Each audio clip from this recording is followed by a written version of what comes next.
ล้นฝั่งโอ้แดนป่าสางดังมนต์มัดใจเห็นดอยขุนตาลตรึมสวงแถวชมทำหลวงเพลินไพรทาริพูนชัยฟังใจไม่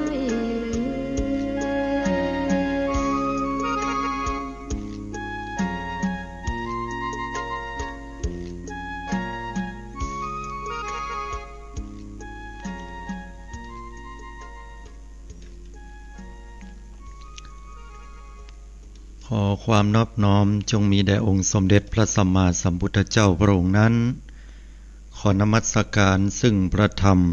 อันเป็นคำสั่งสอนของพระผู้มีพระภาคพร่ำว่าได้ 84,000 ปันพระธรรมขันธ์ขอระลึกล่ำเพึงถึงคุณของพระอริยสงฆ์เจ้าสี่กู้8 จำพวกตลอดจนถึงครูบาอาจารย์เจ้าทั้งหลายทุกตนทุกองค์เจริญสุขสวัสดี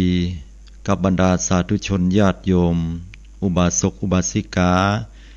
ผู้แสวงหาซึ่งความพ้นทุกข์อันหันภัยในวัฏสงสารทุกท่าน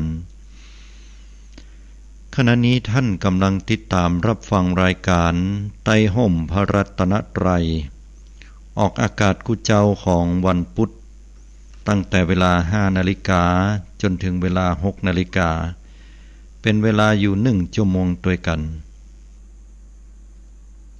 โดยที่สาธุชนญาติโยมนั้น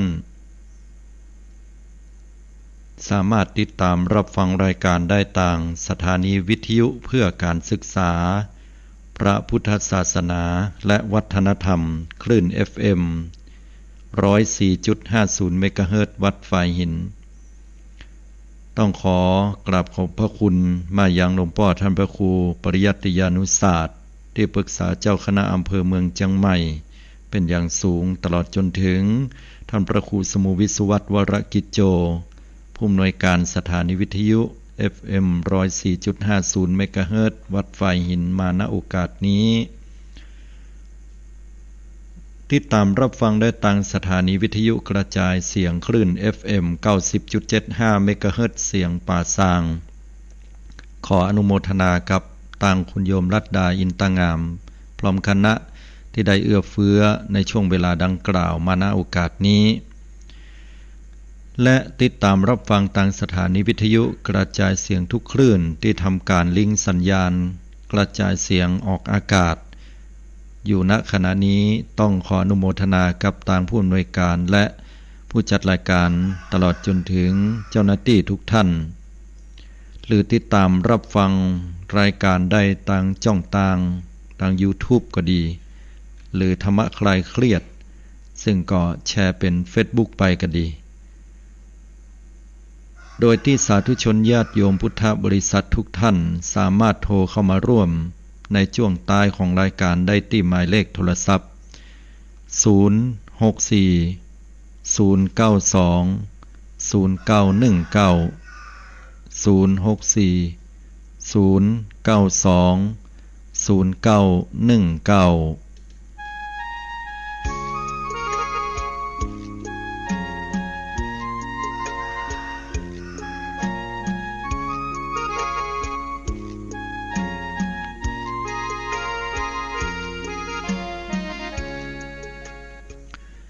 สาธุชนญาติโยมพุทธบริษัททุกท่านช่วงนี้เป็นช่วงเวลาของเดือน12ซึ่งประเพณีเดือน12นั่นก็มีหลายอย่างด้วยกันแต่สิ่งหนึ่งที่เฮาระลึกล่ำพึงกันอยู่ตลอดนั่นก็คือประเพณีการตันสลักกพัดซึ่งก็จะจัดขึ้นทุกๆปีกันตามสมควรแก่หมู่บ้านหรือศรัทธาวัดนั้นๆที่มีความศรัทธาเลื่อมใสอย่างลงมีความเชื่อในพระรัตนตรัยและตามความเชื่อของคนล้านนาเฮาที่ก็จะมีความเชื่อสืบๆกันมาว่าเดือน12เป็งหรือว่าเดือน12เนี่ยเปิ้นจายมพิบาลก็จะมีการเปิดมณฑกแล้วก็เปิดโอกาสให้กับผู้ที่ล่วงลับไปเป็นผีเป็นเพศ ได้ปล่อยออกมารับเอาบุญเอากุศลอย่างญาติพี่น้องสัมพันธวงศาที่ยังมีชีวิตอยู่ส่วนญาติพี่น้องอย่างเฮาตั้นทั้งหลายก็มาคิดถึงความสัมพันธ์อันดีบอกว่าจะเป็นพ่อเป็นแม่หรือญาติพี่น้องพี่อ้ายตายหัวตลอดจนถึงเหล่าสรรพสัตว์ทั้งหลายที่เฮาได้เต็กเหงรังแกหรือทำร้ายเบียดเบียนบีทาฆ่าฟันไปเป็นสัตว์เป็นสิ่งที่เคยกินเคยใจบอกว่าจะเป็นงัวเป็นควายเป็นสัตว์เป็นสิ่งอื่นใดตลอดจนถึงสัมภเวสีญาติและญาติขาดมิตรผีตายเก่าเน่าเมินรวมไปถึงบางครั้งก็ทำบุญอุทิศส่วนกุศลให้กับตัวเก่าไว้ภายภาคหน้าอันนี้ก็เป็นประเพณีที่ดีงาม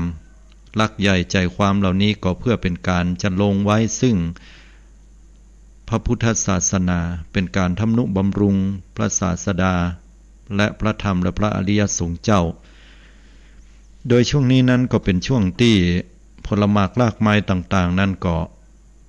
เฮือผลิดอกออกผลกันเป็นจำนวนนักและเมืองไทยเป็นเมืองที่มีผลหมากรากไม้นักของกินของว่าก็หลายฉะนั้นเมื่อเป็นช่วงเวลาอันดีงามเหมาะแก่การที่จะทำบุญตามโอกาสเวลานักปราชญ์เจ้าทั้งหลายของล้านนาเฮาก็เลยผูกเป็นเรื่องราวต่างๆชวนให้มาร่วมกันในการทำบุญสร้างกุศลอย่างนี้เป็นต้นฉะนั้นก็เป็นโอกาสที่ดีศรัทธาสาธุชนทั้งหลายอาตมาภาพก็เลยวันนี้ปกติแล้วเนี่ยก็จะบรรยายธรรมให้ศรัทธาญาติโยมได้สดับรับฟังธรรมกันก็มีหลายๆท่านที่ได้ฟังธรรมแล้วก็ถามมาว่าเปิ้นอย่างบาเต้ธรรมพื้นเมืองพ่องนี่เนาะอันนี้อาตมาต้องออกตัวไว้ตัวว่าอาตมาบ่ค่อยมีความชำนิชำนาญในเรื่องของการเต้ธรรมเมืองสักเท่าใดก็มอกเป็นธรรมวัดธรรมดาไปแต่ในวันนี้เป็นกรณีพิเศษอันนี้ต้องขออนุญาตครูบาอาจารย์และผู้รู้ทั้งหลายถ้าผิดพลาดก็ต้องขอสมาอภัยก็จะได้เต้ธรรมแบบพื้นเมืองล้านนาซึ่งก็การเต้ธรรมนี้ปกติแล้วก็จะเป็นกำเมืองกันแต่ว่าวันนี้อาตมาภาพก็เลยว่าเอาภาษากำยองมาเต้ให้กับบรรดาสาธุชนญาติโยมได้สดับรับฟังเปลี่ยนบรรยากาศกันพ่องก็เพื่อที่จะรักษาไว้ซึ่งประเพณีวัฒนธรรมโดยเฉพาะอย่างยิ่งจังหวัดลำพูนนั่นก็เป็นเมืองหนึ่งที่เรียกว่าเป็นคนใจบุญกุศลโดยเฉพาะวันที่10เดือนกันยายนพุทธศักราช2565ที่จะถึงบ่กี่วันนี้เป็นเดือน12เพ็งซึ่งเดือน12นี่ก็จะจัดให้มีสลากพัดวัดหลวงลำพูนต้นสลากย้อมที่สูงที่สุดในโลกศรัทธาญาติโยมก็รับทราบกันเป็นอย่างดี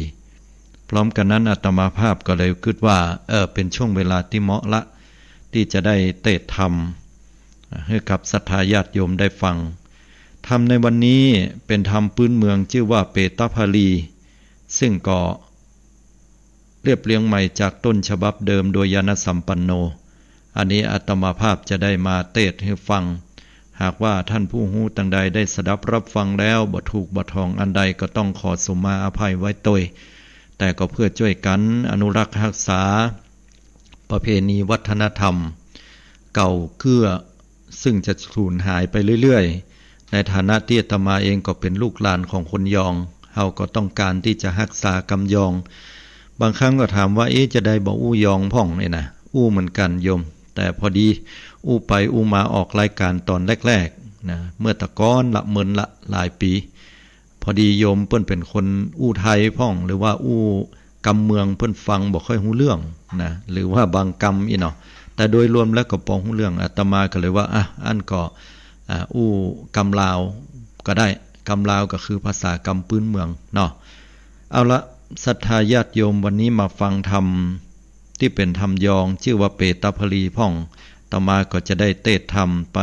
ก็หวังว่าช่วงท้ายๆจะมีผู้ที่โทรเข้ามาในช่วงท้ายรายการได้เพื่อที่จะมาสนทนาอุจาปราศัยกันเนาะในเดือน12เพ็งที่จะถึงนี้สลากพัด ก็ตั้งใจสดับรับฟังธรรมกันโดยเนิ่พี่น้องศรัทธาญาติโยมสาธุชนทั้งหลายเพื่อจะได้อุทิศส่วนกุศลไปให้แด่ผู้ล่วงลับไปสู่ปรโลกภาคภายหน้าสืบต่อไป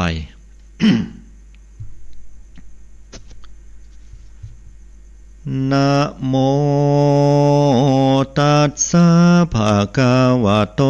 อะระหะโตสัมมาสัมพุทธัสสะอะทะโคภะคะวะราจะกะเหวิหารันโตเวลุวะเนนิสสายะอิมังธัมมะเตสนังอาหาริตวาพิมพิสารังอาลาภากเทสีสาธาโวดุราสัพปุริสะทั้งหลายตั้งยิงใจมนหมู่อันพร้อมนาอยู่ฟังธรรมจุงได้จำฟังที่เอาปินติปิจา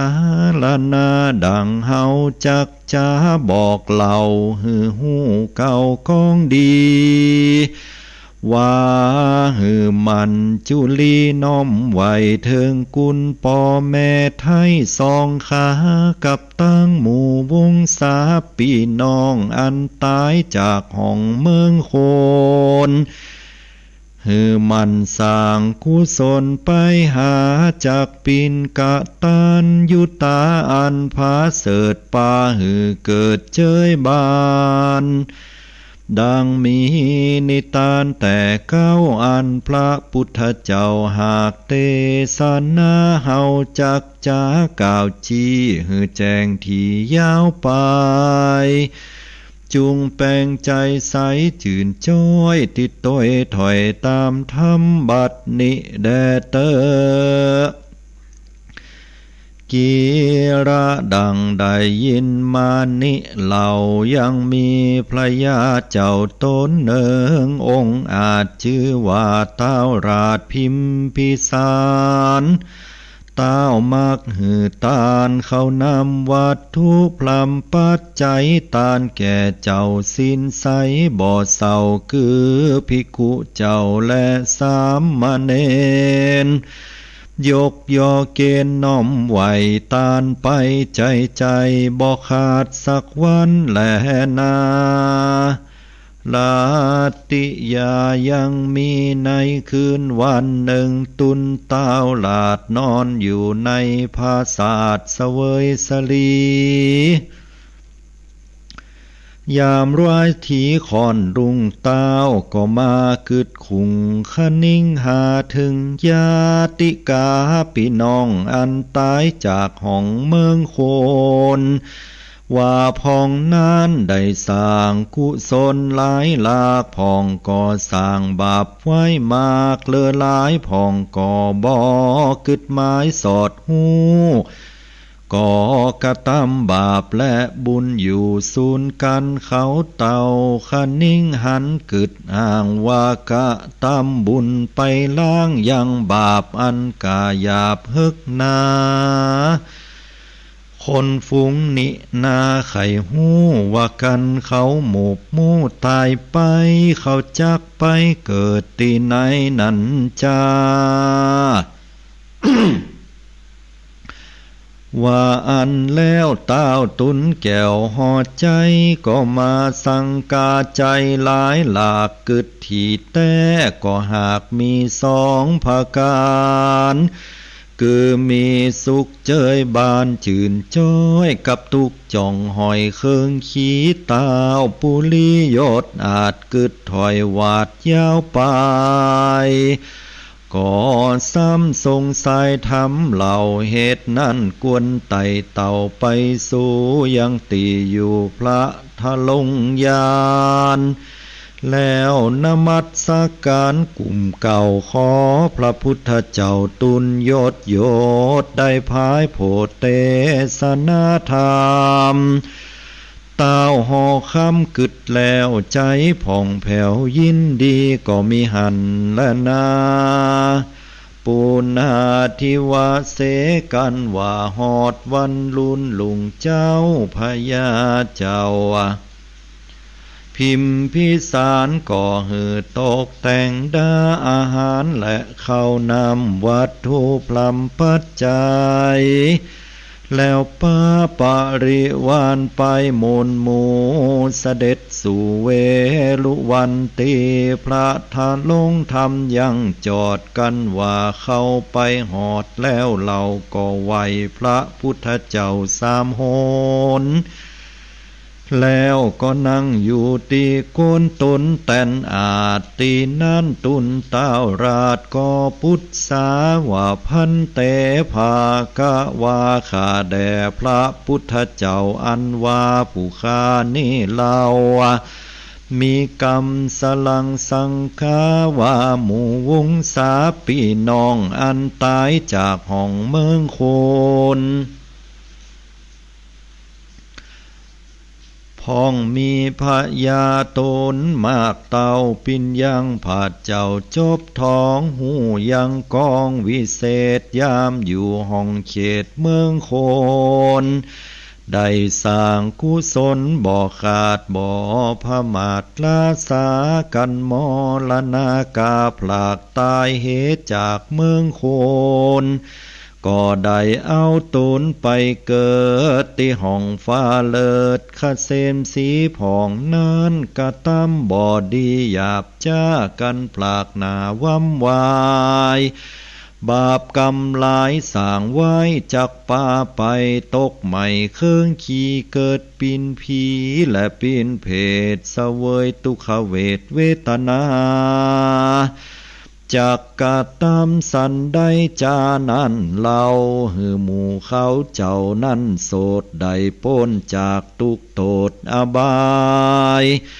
ขอพระมุนีนายตูนพาเสดได้บังเกิดคุณนาได้ไขขียากล่าวอูเตสนาหือผู้ขาหูตามมีแด่เตอภากะวาอันว่าพระพุทธเจ้าตุนเลิศแล้วก็ไขขะอูบแก้วเตสนาว่าดูลาภิกขเวภิกขุตั้งหลาย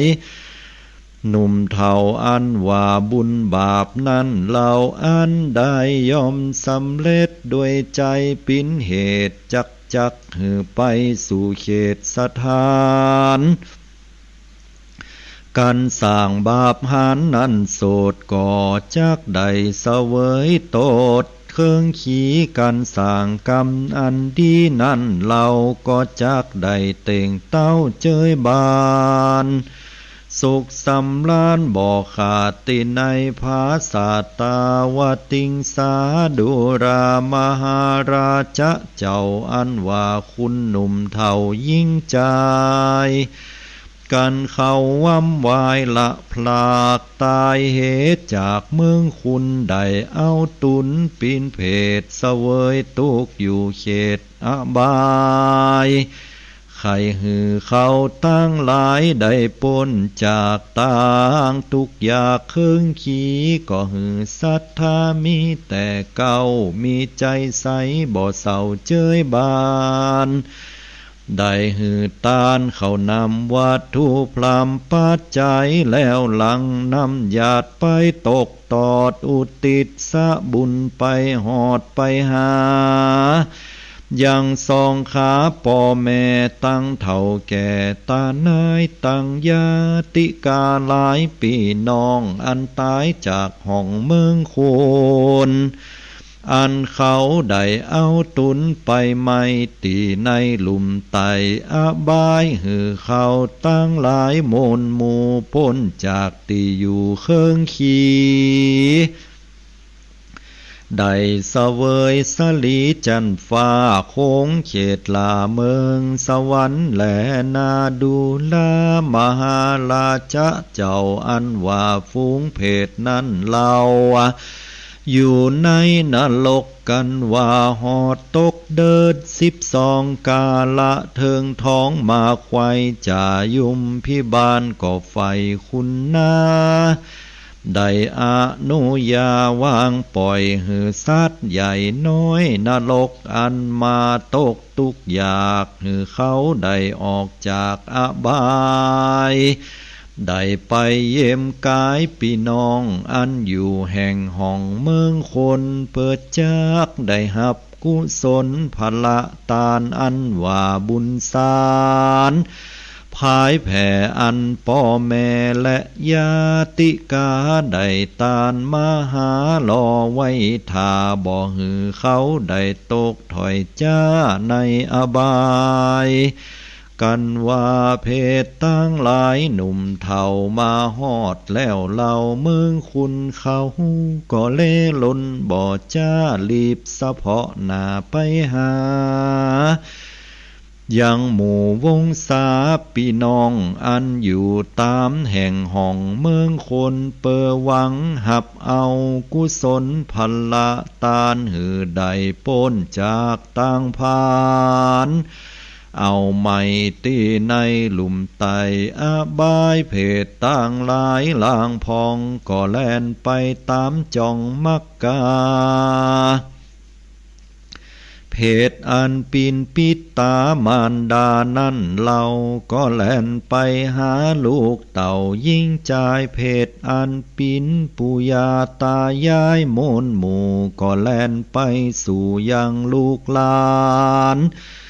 สายวุ้งวานปู่ป่าตั้งหมู่ปินหน้าเอาอาพองก็แล่นไปหาขะกุลตนแล่นกันสะสุนปินหมู่พับไขว่กูแห่งห้องเพศผู้ปินน้อง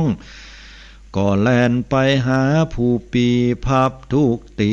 สถานเพศผู้ปินล้านก็แล่นไปหาตายายเพศผู้ปินปีก็แล่นพันพายไปหาผู้น้องอันพับห้องอาณาส่วนเพศผู้ปินสามิกานั่นเล่าก็แล่นไปหาเมเก่าของตนส่วนเพศภริยาก็แล่นเวียนวนไต่เต่าเสาะหาโผเก่าไปมา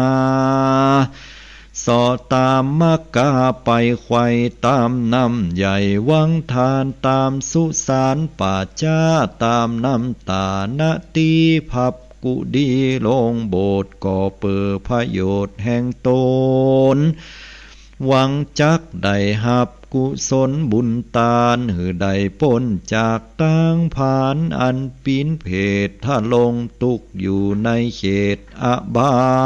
ยพองก่อไปสำแดงกายมาบอกเป็นอสุรกายหลอกไปไขว่หือคุณหันใส่ได้หู้ว่าตุนได้มาสู่เมืองคนขอกระทำบุญกุศลมาหาส่วนญาติกาลางพองหูกึดส่องถึงกุลหูกระทำบุญไว้ทาเพศทนนาตั้งหลายการหับส่วนบุญแล้วก็กลับกายไปเกิดเป็นเทวบุตรเทวดาตุนผาเสดอยู่ในสวรรค์ก็มีหันและนาส่วนว่าหมู่เพศตีวุงสาพี่น้องบ่คืดของเทิงตนบ่สร้างกุศลไว้ทากอดหกแล่นลาไปมาแล้วก็ตำสัญญาหือเข้าหู้พองก็ไปสู่กูบาอาจารย์ที่ถือกรรมฐานเข่งขัดอันอยู่ตามวัดและอารามแล้วใครบอกตามอันมีว่าตุนได้หับเครื่องขี่ลำบากอดกันอยากอาหารขอบอกหือหมู่วงวานจาดเจอมีใจใฝ่คุณนากะตามบุญมาหาพ่องเตอะส่วนเพศตั้งหลายลางพองอันเสาะหาปีน้องแห่งตนเสาะไปตุกหนแห่งเขตการปะใส่เพศเหมือนกันก็เอินดังนั้นถามทีว่าดูกะลาน้องปีเฮย มนหมู่ตันใดมาสู่เมืองคุณตันใดก็หับพละพุนส่วนตาลอันสายวงวานพี่น้องกระตำบุญมาหือพองหรือจาเพศล่างพองก็จะบอกจี้ว่าตูขานิได้หับแล้วว่าอันล่างพองนั้นก็ตอบว่าโตแห่งคานี่เรายังบ่ได้หับขันเขาสักขันเตอและตานเฮยมนุษย์สาอันว่าคุณยิงใจลางพองนานมีใจสอดดันเจ้ยบ้านใดหือตานเข้านำวัตถุพรำปัจจัยอุติศสะบุญไปหาเพศหือใดพ้นจากเขตอบายส่วนว่าเพศตั้งหลายนั่นเล่ากันว่าพี่น้องเผ่าวงศากะตำบุญมาหาก็พ้นจากเพศก็ได้กับกายเป็ดกายาปินเทวบุตรเทวดาบ่จ้าอยู่ตามแหล่งหลาเมืองโคนส่วนว่าตนเทวบุตรเทวดามนหมู่อันที่อยู่เมืองบุญกันหูว่าพี่น้องอันตุนปินเพศพ้นจากเขตเครื่องกาก็ปากันมาบ่จ้ามาสู่โลกหลาเมืองคุณเปิดหับเอาอย่างตุนพี่น้องไปสู่แห่งห้องเมืองสวรรค์ก็มีหันและนาโซนว่าเพศตั้งหลายลางพองกันปีน้องวงศาบอกกระทำบุญมาหานั่นเราก็มีใจโศกเศร้ามองผ่านเมื่อถึงกำหนดการมาควายก็จักได้ปอกเต้าไปสู่ตีเก่าอเวจีจายมพิบ้านก็จักบุบตีบ่อขาดเอาเจิกเล็กมัดขาดจ่องก้องลักลากเข้าสู่ห้องนรกปือใดทะลงตุกตกดังเก่าเขาก็มีใจโศกเศร้าโศกาก็ลิลำจาก่าวถอยมีบ่อน้อยลายภาการว่าโอยนอเฮานี่นอสั่งมาตกผ่านตุกอยากปินแต่กรรมวิบากสั่งจาอันใดก็ตำมาแต่ก่อนยามอยู่บ่อนเมืองคุณบ่ได้สร้างกุศลสักยาเต่าว่าพมาทลาสาหาพยาปัญญาบ่ได้หิหอมเข่าของไว้หลายแหล่ก็บ่ได้แผ่เตตานเต่าโอ่งไว้หือลูกหลานใหญ่น้อยบ่ไฟหอยต่างสินเมาแต่หากินเล่งตองเต่ากึดกลิ่งกองในใจว่ากันอายุไขแก่เท่าก็จักเข้าอาลามถือยังศีลงามคุณใหญ่นบน้อมไว้ฟังธรรมปล่อยบ่สุมกำไฟอ้างก็ได้มวยมางปีนพีตายละนีเหก่อนบ่ละผ่อนยาวไปเขาของได้มีมากน้อยก็ละปล่อยปินสาทานหือลูกหลานหนุ่มเฒ่าได้ปินเจ้าแต้นไปบาปกรรมอันใดได้สร้างก็บ่ห่างร่างหายหุ่นก็จักจ่องตุนมาสู่เขตใดเกิดปินเพศปินพีเสวยตุกขีไม่เอาจุมลูกเต่าลินหลานดังสายวานพี่น้องฟอยบ่มีใจของอะไรบ่มีใจใสไฟกระตำบุญเพิ่มมาหาเพศหน้ามนหมู่กันมาสู่เมืองโคนกันบ่ได้หับยังกุศลพัลละตานเขาก็มีใจพันเอาไม่ห้องห้ำให้ไปมา ปากันจะแจ้งดาว่าแต่นิไปหน้านั้นเราหือหมู่สู้เจ้าตั้งหลายได้10หายมวยมางแม่นจักปลูกสร้างกะสิกรรมใดกะตำยังนาให้ก็อย่าหือใดเงยงอกหือหิขึ้นศอกลงว่าแม่นจักปิจาลานาปินวานิจจาปอกกานั่งอยู่ทาดาขายก็หือ10หายวายวอดได้ทุ้มถอดไปใจกันว่า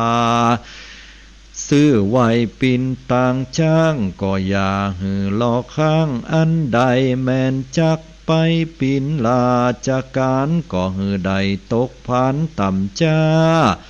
มีเคาะโตกาเบนขวีอุบาทมีจ่องก้องหือปีนเปทิตองในตนได้กังวลไม่มาดบ่วินขาดยามวันหือใดตันหันกับตนปันใดมรณะมวยหมอดไปตกตอดอเวจีนานแสนปีอย่าได้ป้นหือตุกลำล้นกว่าตูตั้งหลายแด่เตอปันดังเตวบุตรเทวดาฝูงอันปีนวงศาปีนน้องอันอยู่แห่งห้องเมืองสวรรค์ก่อปากันบ่จ้าป่าเอาวิมานคำจากจันฟ้าลงมาสู่ยังตีอยู่เมืองมนุษย์สาเปิดหับเอายังเทวดาหนุ่มเท่ากันว่ามาหอดแล้วเราก็เสาะหากันบ่หันพี่น้องก็มีใจโศกต้องมองผ่านก่อนนำเอาวิมานอันเปล่ากลับคืนไปสู่ที่เก่าเมืองบนใจยังกังวลกึดส่องว่าโกหมู่ปีน้องกลับไปสู่ยังที่อยู่อเวจีนานแสนปีบ่ได้ออกนั้นแลนาโดรามหาราชเจ้ากันพี่น้องเผ่าวงศาได้ตกเครื่องกาปินพีปินเพศไข่หือเขาได้ปนเขตต่างพานจุงปากันหือตานเขาน้ำวัดโทพลำปัจจัยอุติสะไปสู่หอดเขาก็จักปนขอดจากต่างตุกใดเสวยสุขบนจันฟ้าโขงเขตลาเมืองสวรรค์แลนาเมื่อนั้นพญาพิมพิสารกันได้ยินพระทะลุงยานเตดยังทำกันวิเศษโดงนิแล้วก็มีใจผ่องแผ้วยินดีก่ออัญจุลีกลุ่มเก่าลาพระพุทธเจ้าคืนสู่ในตีอยู่แห่งตุนก็มีหันและนาปุณณทิวะเสกันหอดวันลุนลุงเจ้าพญาเจ้าหอคำก็ใครกำโอกาสหืออามาตั้งตาเป่าปัจจามนหมู่หือใดพลำหูกองดีว่าหือปากันนี้ตั้งบาปกันกายาบจุภการปากันหือตานอย่าขาดมีศีลสะอาดรักษาแล้วอุทิศสะบุญไปหาพี่น้องอันตายจากห้องเมืองโคนพ่องก็ได้เอาตุนไปเกิดอยู่ในนรกเดิดอเวจีได้ปีนผีปีนเพศได้หับทุกขเวทเวทนามีกตัญญูตาเผื่อแผ่ถึงพ่อแม่และญาติกาเขานั้นนาได้พ้นจากต่างทุกยากในอเวจีต้าวปุริยศอาจยังอมาตตั้งตาตกแต่งดาเขานำวัตถุพรามปัจจัยเปิดจากไปตานตอดกันแจงหอดควายมาต้าวผาปาลา ยศอาจก่อปาอามาตย์ตั้งหลายต่างเสนานายมนหมู่สละเด็ดไปสู่เจตวันกันว่าพายพันไปหอดก็ดาไวพระตุนยอดทะลงยานแล้วถวายพีกาหารเขาน้ำวัตถุพลัมตามมีแก่พระมุนีปิ่นเก่ากับตั้งสาวกะเจ้าตั้งหลายแล้วอุติศบุญภายเผ่อแผ่ไปหาป่อแม่สองขากับตั้งญาติกามนหมู่อันตายไปสู่ปรโลกหน้าปรโลกภาคภายหน้าตุนเจ้าฟ้าพิมพิสารก่อกล่าวกำถวายต้านติดต่อยังกินจิก่อตัวไปแล้วญาติน้ำใสตกตอดอุติศบุญไปหอดวุงสากับตั้งญาติกาพี่น้องอันตายจากห้องเมืองคุณร้อนว่าเขาได้เอาตุนไปบอดจางไปตกห้องวางจตุราบายได้กับกายปีนผีและปีนเพศอยู่ในห้องเขตที่ใดก็ดีก็ขอภระบุญมีอันนี้เหล่าไปหอดเขาเจ้าตั้งหลายส่วนว่าเพศนั้นกันได้พันภายพ้นจากติพานก็ได้ไปเสวยสุขอยู่ในวิมานจันฟ้าโค้งเขตลาตาวติงสาปินเตวบุตรเทวดาอยู่สร้างในวิมานกว้างอันผาเสดมีของติบเกิดจุอันแหลนาตีนันเตวบุตรเทวดาต่างหลายมนหมู่กันว่าเขาได้อยู่เจยบานในวิมานภาศาสเขาก็มาโอกาสเจนจาว่าดูลาตานตั้งหลายเฮยมนหมู่เมื่อก่อนนี้เฮาอยู่เมืองโคนก็บ่ได้สร้างกุศลสักหยาดเพื่อมรณาตปินผีบาปกรรมมีสูงอยู่ได้ไปปินเพศอยู่ในอบายเสวยทุกข์ลายเหลือแหลกกันบ่มีพ่อแม่และวงศาตั้งญาติกาพี่น้องอันอยู่แห่งห้องเมืองโคนกะทำบุญกุศลมาหอดก็ยังบ่ได้ป้นขอตุขีโดยเตจนาบุญมีในโสดจึงได้อยู่สุขจอยโจดขึ้นวานเหตุนั้นเฮาควรปากันมนหมู่ได้ถวายปอนหือเขาได้อยู่ตีคากันว่าได้จากันแล้วก็หีบกากาดแก้วมาสู่ยังตีอยู่เมืองคุณแล้วถวายป้อนมงกุลหือพ่อแม่ตั้งเฒ่าแก่ตานายตั้งลูกหลานหลายมนหมู่เปิดหือได้อยู่ยินใจว่าตอนนี้ไปหน้าสู้อย่าได้ตกถอยจ้าเครื่องขี้หืออายุมีเต่งเต่าร้อยสาวขวบเข่าปินทราฝูงโรกาอย่ามาไกลเจ็บป่วยไข้อย่ามาปานอุบาทหารอย่ามาเกิดเคราะห์ไม่เดิดอย่ามีมาคือมีพยาอาจกาแม่นจักกาและขายเล่งโง่ควายเป็ดไก่กะตำให้ส่วนหน้าหรือปินขมาจ่าบานจักปินกว้านกำนันแขวนหรือเจ้าเฝ้าเจ้า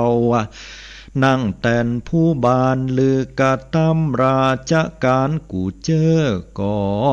สมใจไฟใจไม้มีโจกลาบหลายบ่ขาดใดอยู่ภาษาดห่อใจเงินคำไหลหลังเขาได้มูลมั่งเต้าทุมทอง ได้หูยังกองวิเศษจบไตรเป็ดนาอยู่ตีค่าตุกเมอใจไฟตั้งธรรมมีสินจำบ่ขาดบ่พมาทลาสากันเทิงจาลาแก่เท่าอายุเขาดับขันก็หือได้พันไปเกิดในห้องฟ้าเลิศตาวติงสาอย่าได้กากาดก้อยจุใหญ่หน่อยยิ่งใจแด่เตอส่วนว่าเตวบุตรเทวดามนหมู่อันมาสู่เมืองโคนการถวายป้อนหือตุนป่อแม่ตั้งเท่าแก่วงศาและญาติกาเม่นแล้วก็ปากันกากาดแก้วขึ้นสู่ในติอยู่แห่งตุนก็มีหันและนาเตจนาส่วนว่าคุณยิ่งใจมนหมู่อันติอยู่ปุลีกันหอดวันปาเวณีเดิน12มาหอดเขาก็ป้ากันตอดเตตานยังภิกขาหารเขานำวัตถุพลัมนาแล้วอุติศสะบุญไปหาพี่น้องอันตายจากห้องเมืองคุณว่าขอหือบุญกุศลนิเล่าไปหอดเขาเจ้าตั้งหลายแม้นว่าใจกายมีตุกข์ก็หือได้ถึงสุขเสวยสลีแม้นว่าพละบุญมีอันพาเสดได้บังเกิดมีมาก็ขอให้ศรัทธาผู้ข้าตั้งหลายได้พันภายปนจากต่างทุกอยากจุภาการได้สุขเจยบานคำเจ้าหือปั้นได้เข้าหอดเวียงแก้วอันอมตะแล้วเนละปานบ่ยาจะแลนานิธิตาขียาสังวรรณนาวิเศษจาห้องเหตุเปตะภลีก็บังโกมสมเลดสละเด็ดแล้วเต่านี้ก่อนแลสาธุชนญาติโยมพุทธบริษัททุกท่านที่ญาติโยมสาธุชนได้สดับรับฟังไปก็เป็นการเทศธรรมพื้นเมืองเปตภลีจบลงไปแล้วศรัทธาสาธุชนทุกท่านก็ขออนุโมทนาบุญคือผลบุญกุลตานเหล่านี้ไปจุจอดฮอดถึงแด่ญาติผู้ล่วงลับดับขันโตยเนาะเอาละโทรเข้ามากันได้ที่หมายเลขโทรศัพท์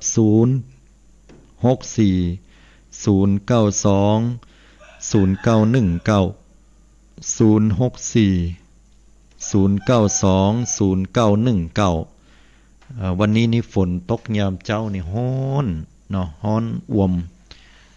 ก็บรรดาสาธุชนตักตายกันเข้ามาได้ที่กำลังจัดรายการอยู่ณขณะนี้เนาะ0640920919วันนี้ก็ถือว่าเป็นช่วงโอกาสเวลาอันดีงามศรัทธาญาติโยมก็ได้ฟังน้ำฟังธรรมกันเดือน12ที่ไหนพ่องที่เปิ้นมีกินสลากเปิ้นตานกล้วยสั่งกันพ่องจาอีเนาะอย่างวัดของอาตมาหนองเงือกนี่ก็จะเป็นการตานกล้วยสังปีนี้บ่มีสลากกระพัดอันนี้ก็ศรัทธาญาติโยมก็กินตานกันเนาะ2277โทรเข้ามาขออนุญาตรับสายกำหนึ่งเนาะเจริญพรโยมสวัสดีเจ้าฟังดีเนาะจัดโยมฟังนี่ทีวีนี่แม่เคยได้ยินน่ะเดี๋ยวโยมอันปิดวิทยุก่อนโยมขอปิดวิทยุกำมันกวนกันเนาะเจ้าปิดแล้วเนาะว่าจะได้เอาใหม่แล้วแม่ฟังที่เจ้าติโลม่วนถามผูกเนี่ยเนาะม่วนอยู่เนาะบัดใจต้องถามก่อนว่าโยมอู้ลาวแล้วก็อาตมาเทศยองโยมฮู้เรื่องก่อฮู้เจ้าฟังม่วนเหลือกันเจ้าแม่ฟังที่ตามม่วนเสียงเยี่ยนดีเข้าใจเจ้าอนุโมทนาโดยปกติอาตมาก็บ่จิกล้าเทศเพราะว่าเสียงบ่ดีกับเพิ่นบ่ได้มาตั้งสายนี้เอาเป็นว่าอนุรักษ์รักษาภาษากำยองไปกันแล้วกันเนาะเจ้าได้เจ้านั่นเนาะติดตามรับฟังแม่จากโดยปลานปลานเจ้าบ้านปลานเจ้าโดยสเก็ตเนาะเจ้าข สาธุอนุโมทนาบุญเนอที่ได้โทรเข้ามาน้อบุญกรรมบุญจูเนอทำพระเจ้าละเจ้าสาธุสาธุอันนี้8075เจริญปอนจ้าจ้าฟังเลยโอ้จากทางใดจ้าจากเด็กโปงสันโป่งอ๋อกะฟังอยู่น้อเจ้าฟังอยู่บุญกรรมบุญจู เป็นได้สบายดีกันน้อเจ้าฟังหูเรื่องดีก็ม่วนนี่เนาะแล้วก็ฟังหูเรื่องอยู่มันก็อย่างเดียวขนาดเนาะเนาะแต่ทำนองมันขยันนะแต่ว่ากรรมยองนิยมฟังหูเรื่องอยู่เนาะหูกา ดีแต่เลยอนุโมทนาบุญเนาะเป็นบุญเป็นกุศลด้วยกันขอผลบุญนี่ไปถึงได้ญาติผู้ล่วงลับตัวเนอสาธุอยู่ดีมีสุขอยู่ดีมีสุขก็ต้องขออภัยนะครูบาอาจารย์หรือว่าผู้หูตั้งหลายเนาะที่ว่าเตดไปแล้วก็ถ้าบ่ถูกบ่ท้องงานใดเนาะแล้วก็ดีใจตัวกับศรัทธาญาติโยมที่เปิ้นฟังแล้วเปิ้นก็ยังหูกรรมอยู่เนาะที่จริงภาษายองก็ฟังกันก็ม่วนก็งันบ่เคยได้ยินนะเหมือนในได้ยินเตื้ออาตมาเองก็ได้มาศึกษาเรียนรู้เนาะหลักธรรมคำสอนหรือว่าการทำนองเตดทำยองนะก็เพื่อที่จะอนุรักษ์รักษาบ่เดียวหาฟังยากขึ้นไปเรื่อยๆนะฮะศรัทธาญาติโยมก็บางท่านบางคนก็บ่เคยได้ยินได้ฟังบางคนก็ฟังแล้วชอบนะบางคนก็ว่าบ่ฮู้ว่าจะฮู้เรื่องก็เอาเป็นว่าฮู้เรื่องก็โอเคใจได้ เอาโทรเข้ามากันได้นะ0640920919เนาะวันนี้ยอมรับว่ามันฮ้อนอ่วมต่ออารมณ์เตดนี่บ่ค่อยมีต่อใด เตดเข้าฝนตกตั้งบ้านอาตมาด้วยอยู่ตรงเพเนี่ยฝนตกมาแล้วก็มันฮ้อนอ่วมอยู่ในห้องนี่นะต่อใจบดีบ่บานศรัทธาญาติโยม6243พยายามประคับประคองเตดให้มันจบไปเจริญพรโยมนมัสการเจ้าโอ้จากทางใดนี่ป้าคุณยองล่ะแน่มีโพธารามเจ้าฮะทางใดก่อมีโพธารามเจ้าโพธารามเชื่อคุณยองเก่ากะเข้าใจเจ้าฟังเตดทำยองแล้วเป็นได้โยมมันนวลดีเจ้ามันนวลดีเจ้าเสียงมันนวลมันนิ่มสาธุอนุโมทนาเจ้ามันบาดเจ็บนะเจ้าคุณยองเนี่ยเจ้าแม่สิแก้คำอ้วนนั่นนะเจ้าคุณยองจะสาธุอนุโมทนาบุญตัวเนอที่ได้โทรขอบคุณที่ได้ให้กำลังใจเนาะอยู่ดีมีสุขเนอเป็นนี้มาเตะนี่เห็นเลยเจ้าเคยให้เตะแถมมีกะถ้ามีโอกาสหน้าก็จะเอาทำมาเตศให้ฟังแหมนอเตศทำเปลี่ยนบรรยากาศพ่องเนาะช่วยกันอนุรักษ์รักษาภาษายองเนาะสาธุอนุโมทนาโทรกันเข้ามา4575เจริญปอนโยมจ้าไว้สาเจ้าท่านโทรมาจากทางใดเจ้าอยู่วัดปะตึงหลวงปู่ลาเจ้าปะตึงหลวงปู่ลาอันไปตั้งปูเนียนเจ้อู่ยองเก่ากะน่าจะมีสลากกันเจ้ามีสลากเนาะแต่ปุณสลากพัดกะเจ้าสลากพัดอนุโมทนาบุญวันที่21วันที่21ที่ถึงเนาะอนุโมทนาบุญเปิ้นแต่เลยได้กินได้ทานหาคนป่ายคนนี้เนาะญาติพี่น้องเฮาได้อันนี้ก็ดีใจอนุโมทนาได้ฟังรายการเตศทำยองเข้าใจพ่องก็ยมเข้าใจดีเจ้าความจริงทำอย่างอีเจ้าเขาเวลามีบ้านโซบ้านอย่างนั้นเจ้าตั้งบ้านตั้งวัดก็มาเตศกับเจ้าฟังทุกอย่างเจ้ามันใช่เพราะว่าปกติเพิ่นจะเตศเป็นทำเป็นกำเมืองหรือว่าอูลาวเนาะกำเมืองเนาะแต่ทำยองเนี่ยมันหายากหน่อยที่ว่าเตศแล้วก็พอดีกลุ่มชาติพันธุ์ไตลือไตยองเนี่ยเพิ่นจะฟังฮู้เรื่องกันแล้วก็เลยว่าบ่แน่ใจว่าฟังฮู้เรื่องก่อนะถ้าฟังฮู้เรื่องก็ดีใจและอนุโมทนาบุญนะโยมเน้อเจ้าสาธุขอผลบุญนี้ถึงกับญาติพี่น้องผู้ล่วงลับเน้อสาธุเจ้าเจริญพร โอ้โทรมาใหม่เนอะลุดไปละ2-3 สายหลายสายเลยเตื้อบ่ได้รับเนาะโทรกันเข้ามาได้อยู่เนอะ064 092 0919เนาะอันนี้โทรเข้ามาละ2105เจริญปอนโยมมาจากไหนจ้าโทรโทรจากทางใดเนี่ยเสียงแปลกๆฮะก็โทรจากอันยายพรร้องบัวแดงร้องบัวแดงกับฟังรายการวิทยุเทศทำยองเป็นได้พ่องจ้าเจ้าก็มันได้ยินก็หมดนะเนี่ยจะลุงยองไปแบบให้เคลื่อนไปค้นน้องไปแบบเห็นยองนะ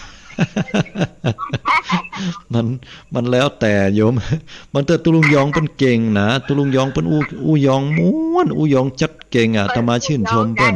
แต่เพิ่นเห็นยองเหมือนเปิ้นไปเรียนทำลาวมาเปิ้นไปเรียนทำลาวมาเพราะว่ายองมันหาฟังยากละโยมอาตมากะเทศยองแต่ว่าอู้ลาวไว้นะมันปีนกันเรียนอย่างนี้อู่ยองก็ได้อู่ยองวันนี้ถ้าอู่ยองให้กำเราฟังหู้เลิงฟังหู้เลิงก่อนเนาะเนาะบุญประจานน่ะประจานเขียนกระแปงเนี่ยแล้วมันเป็นอู้ยองหมดแล้วอนุโมทนาช่วยกันรักษาเนาะกำยองเนอะปะตันตุนดูนี่ยะประจานดูน่ะแล้วก็อันบกก้างซ้ำแปลงเจ้าอาวาสวัดประจานน่ะมันจะมาฮับใจดีละดูเป็นคนยองว่ะดีอ่ะพินบุญกรรมบุญจูเนาะช่วยกันรักษาอนุรักษ์ไว้เราได้มาห้ามยางเนาะประจานก็ไปคุณละอย่างโชคดีเนอะอยู่ดีมีสุขนะลงเนอะเจริญปอนเจ้าปุ้นกันหน่อยเนาะศรัทธาญาติโยมอันขออู่ยองเวลากันปะไหนๆก็เตทำยองแล้วปะอันไปว่ากันเนอะฟังหูเลิงก็เสียงอาตมามันตะโกมนะฟังมันบ่มนนะ3661เจริญปอนไว้สาเจ้าขออนุญาตอู่ยองให้กำเข้ามาวันเนี่ยอู่ยองมนดีเจ้าอู่ยองมนกะเจ้าโทรมาจากตั้งใดเด่นเนี่ยดอยสะเก็ดลงเหนือเจ้าดอยสะเก็ดเด็ดสะกอยเจ้าฝุ่นตกตกมาแจ้งนี่คำเดียวเจ้าอาตมานี่เดี๋ยวนี้อันย้อยปังพึกๆเดี๋ยวนี้มันโอมหน่อยอ่ะมันมันห้อนล่ำห้อนเลอะเนี่ยแล้วก็ถ้าสมมุติว่าจะไปวัดท่านเนี่ยต้องนิมนต์หาก่อนเจ้าโยมโทรมาก่อนก็แล้วกันบางอาตมาได้อยู่เสาร์อาทิตย์อาตมาไปสอนกรรมฐานที่วัดพระธาตุลงละปูนเนี่ยกะเจ้าบางคนเพิ่นตมาเสาร์อาทิตย์มาแล้วเพิ่นป้าอาตมาก็ยินดูเพิ่นเดินทางมาไกลเนาะถ้าโยมจะเข้ามาเจริญปอนโทรเข้ามาก่อนรบกวนโทรมาตัวเนอร์เบอร์นี้เนาะเจ้าอย่าได้ก่อบุญกรรมบุญจูเนอร์ติดตามลำตัวฟังวันหลังวันหน้าวันตาก็จะเอาทำเมืองมาเตดถึงฟังแฮมกำหนึ่งเนาะเจ้าสาธุเจริญปอนอยู่ดีมีสุขเนอร์เจ้าสาธุเจ้า7767ไผแหน่เจริญปอนอยู่บ้านอุโมงค์นะเจ้าอยู่บ้านอุโมงค์กะอุโมงค์ปูนอุโมงค์ละปูนเฮาเนี่ยเนาะฟังนี่ก็มียองหรอกปะเหียวปะเศร้าก็มียองหรอกปะเหียวปะเศร้ายองปะเศร้านี่เพิ่นยองนำ5โอ้ปะเหียวนี่เพิ่นก็มียองเก่าแต่ว่าเพิ่นส่วนมากจะเป็นเคยเป็นไปเนาะเจ้าก็ถ้ากันอุโมงค์ก็ม่วงก็เปลี่ยนดาวอยู่เนาะแม่นเป็นลาวเชียงใหม่เพราะว่าเพิ่นไก่ก็หันยะแต่ถึงอย่างใดก็ตามเนี่ยก็ฟังรายการแล้วก็ฟังทำยองนี่โยมฟังหูเลิงเนาะเจ้าฟังได้หมดเจ้าเข้าใจหมดอันนี้อุ้ยกับเสียงวันยองอันนี้อาตมาก็จะเอาทำยองมาเตดพองวันนั้นนะแล้วก็อู่ยองพองก็จะทัดดีเหมือนกันนะอนุรักษ์รักษาเนาะต้องคุณโทรมาหนักขนาดเลยวันนี้มันแปลกขนาดเลยเขาฟังกำยองกันเอาขอบคุณหลายๆเนอะมีเวลาเหมาะหน่อยเนาะเป็นคนพระบาทจากผ้าพุ่นเป็นคนพระบาทกะอนุโมทนาบุญเนอสาธุอันนี้โทรมากันหนักขนาดเลยขออภัยติมได้ครับ4569เจริญปอน ฮัลโหลอูดังๆหน่อยอูดังๆหน่อยอยู่ทางใดจ้าอยู่ทางใดอยู่จัดต้องสักกะแป้งเจ้าอ๋อสักกะแป้งนี่กะเจ้าบ้านพูดเรื่องมาสักกะได้อ๋อพอดีว่าก็จัดอยู่เหมือนกันเนาะแต่ว่าอาจจะพอสัญญาณหรือเปล่าเนาะเปิ้นมีการถ่ายทอดสดฮะเปิ้นมีการถ่ายทอดสดแต่ก็เลยหยุดไปอันก็อาตมาก็ฟังไหนก็ได้เนาะฟังไหนก็ได้กะม่วนดีม่วนดีเฮ็ดม่วนดีอนุโมทนาบุญติดตามลำต้วยฟังกันต่อไปนะโยมเน้อจ้าสาธุมีเวลาอู่กันหน่อยนะต้องขออภัยศรัทธาญาติโยมเวลาจะหมดละ4432เจริญปอนไว้สาเจ้าท่านเจ้าโทรมาจากทางใดจ้า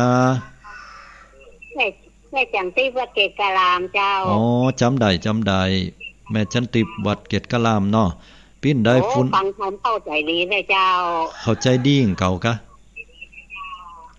อ๋ออนุโมทนาบุญที่ได้ฟังฮู้เรื่องนี่ก็เป็นนาบุญน่ะเนาะปกติม่วนดูเจ้าปกติเสียงอาตมามันโอมเสียงมันบ่มนแล้วเปิ้นเสียงมันบ่ไสบ่ป้อยอนุโมทนาบุญสิดักไปเฮโหล1 2ไว้สาเจ้าโอเคเวลาไก่หมดแล้วเนาะอย่าได้ก็ไปลืมติดตามเด้อสาธุรู้สึกว่าเปิดวิทยุแล้วมันงงนะโยมนะพอโยมทางโทรศัพท์ละฟังทางวิทยุนี่งงเด้อต้องปิดวิทยุก่อนเนาะแฮมซักเบอร์1 3956เจริญปอนเจ้าไว้สาเจ้าคุณโยมผิดสมัยฟังยองหูเลิงฟังเหมือนดีมันคล้ายๆลำปางเจ้าอันกะเจ้าผลการสวดของลำปางคล้ายๆแบบนี้เหมือนกันเจ้าก็ชอบไปฟังที่บ้านเนี่ยงานศพของแม่พระอาจารย์วิศวะนั่นเจ้าเนาะสวดแบบเนี้ยอนุโมทนาโดยก็ติดตามรับฟังรายการแล้วก็ฝากด้วยเน้อแชร์ออกไปเนาะในรายการนี้ต่างๆแต่วันนี้นี่มันแค่ตาแต่หูซึกนั่นนี่หน่อยแต่ทำบ่ได้โอเคจะได้ก็ขอบุญกรรมบุญจูกันละกันเน้ออยู่ดีมีสุขขอบคุณที่โทรมาเน้อสาธุอนุโมทนาเพราะว่าวันนี้ก็เวลาหมดไปเฮะศรัทธาญาติโยมทั้งหลายเสียดายล่ำเดี๋ยวว่าวันหน้าวันตาเนอะถ้าว่ามีโอกาสจังหวะอันใดนี่ก็ตะเตธรรมยองให้ศรัทธาญาติโยมได้ฟังแฮมเนาะอย่าได้ก็ฝากถึงตุลุงยองเปิ้นเนอเปิ้นอู่โมนจาวานนะอู่กำยองอนุรักษ์รักษาไว้ก็ขออนุโมทนากับเปิ้นแต่เนื่องจากว่าเปิ้นอาจจะเฮียนทำเมืองมาเนาะเตดเป็นเมืองแต่ว่าเปิ้นก็เตดจัดโมนเลยนะได้อาตมาอู่ลาวเนี่ยแล้วก็มาเตดทำยองก็สลับกันไปพองเนาะช่วยกันอนุรักษ์รักษาไปปิ้นสัง